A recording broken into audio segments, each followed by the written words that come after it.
Okay, hold on. Okay. Fun fact, these are a different species of lace. Same flowers used to make those flower necklace things in Hawaii. Anyway, aloha. This is Brandon with Advent Cloud Outdoors. This is episode 2. If you haven't watched episode 1 or the introductory video, I do encourage that you go and watch them so that you can understand the backstory and sort of follow through all the things that I've been saying. This will make so much more sense if you watch the previous videos. So without further ado, number 2, humble. Humility. If you had approached me 2 years ago or 3 years ago and told me that I would be how I am now, I would definitely not believe you, in the sense that humility is one of the areas where I've seen the most growth. Am I as humble as I want to be? No, I could be more humble than I already am. But was I way worse? Definitely, with a capital D. And this is one of those areas where I've seen the most growth, because I've seen myself go from being this self-confident, proud guy to being someone who is okay with being just the guy in the corner of the room speaking to no one and sort of not desiring to have the center of attention. I used to live off of the center of attention. Being the center of attention was something, please don't die. Being the center of attention is something that I used to siphon life from. I used to live off of that. I used to enjoy so much being the center of attention, being the confident, proud guy. I could never lose an argument. Actually, fun fact, I did debate and public speaking in high school. So even in normal conversations, I was always right. And it's interesting how I wrote here to say, I must be humble and lowly of heart, like Christ was, lowly enough to seek God's counsel before anything, humble enough to realize just how helpless I am. Before I had an epiphany or an experience with God, I never felt like I needed anything. I never felt like I needed God.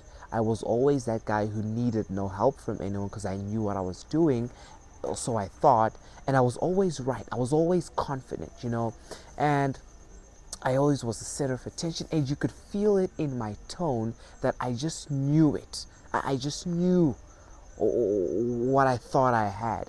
And I just realized more that I was more insecure then than I was now, because God has really taken me through many humbling experiences. I think humility is a very happy place to be, but the road to humility is not a good one.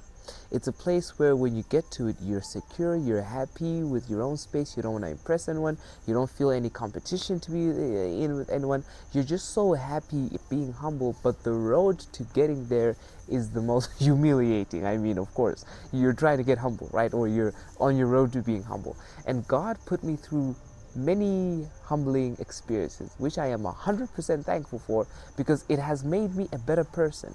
I am now more approachable. Someone you can speak more with. I remember someone telling me that one time when I was sitting on the bench at church, on many Sabbaths, they would see me sitting there, in my suit or whatever I was wearing for church in that day, and they always thought to me that I had an ego or I was proud. I know sometimes we're not meant to judge a book by its cover, but sometimes it's just about the ambience or the aura that you carry around you, the air. When someone is proud, you can feel it in the air. They don't have to say anything. Now, I always used to defend myself, with an argument and say, well, why would someone say that I'm proud and they haven't spoken to me? They're just judging me. But the reality was, I really was proud, and you could feel it in the air.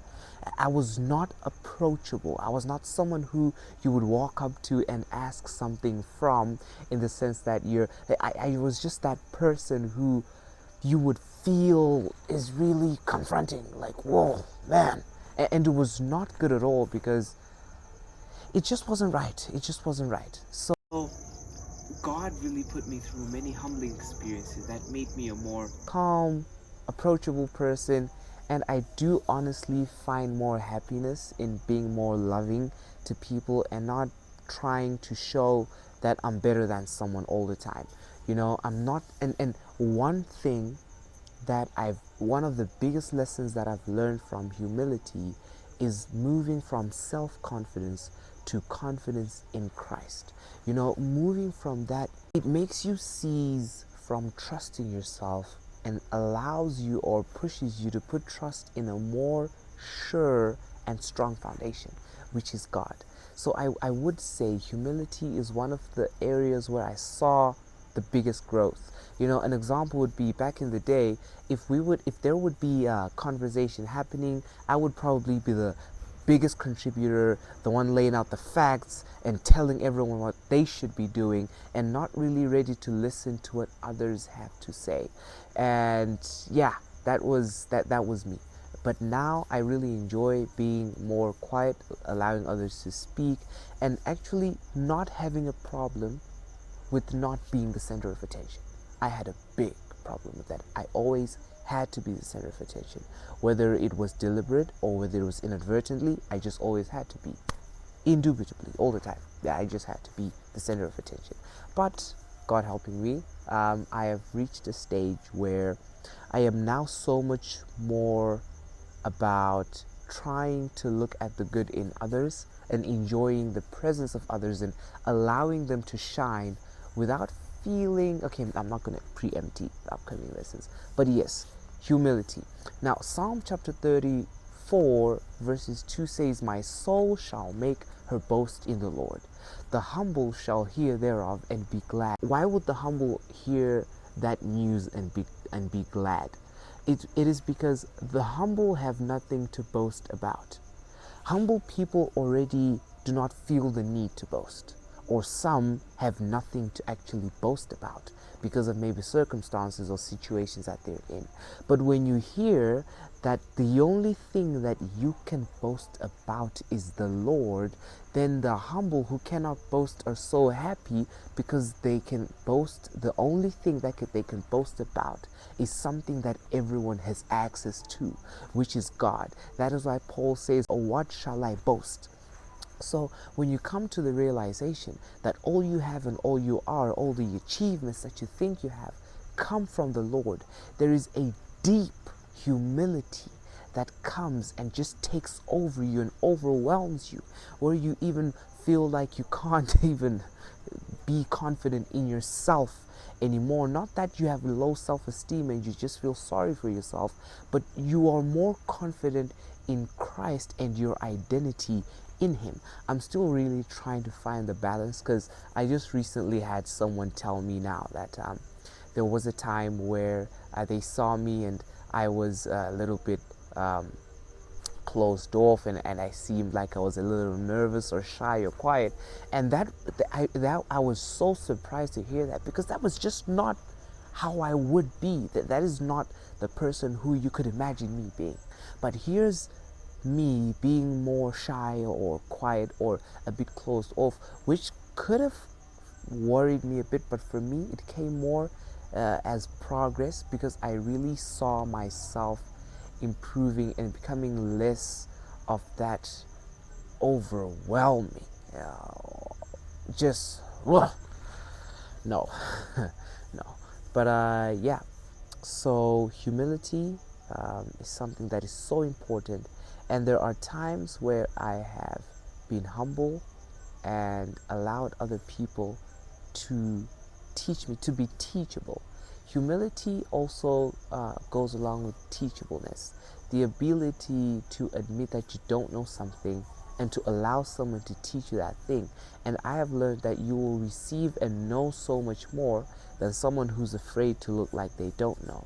I have an example of a friend of mine. He will always listen to an opinion and respect it and actually give you an ear. And when you're teaching him something, he'll listen to you like he has never heard about it, like he's hearing it for the first time. And later on, when you hear him give his opinion on the issue, he's now schooling you, but only when you push him to do it. Otherwise, he will just listen to you and acknowledge what you're saying. He's not pretending.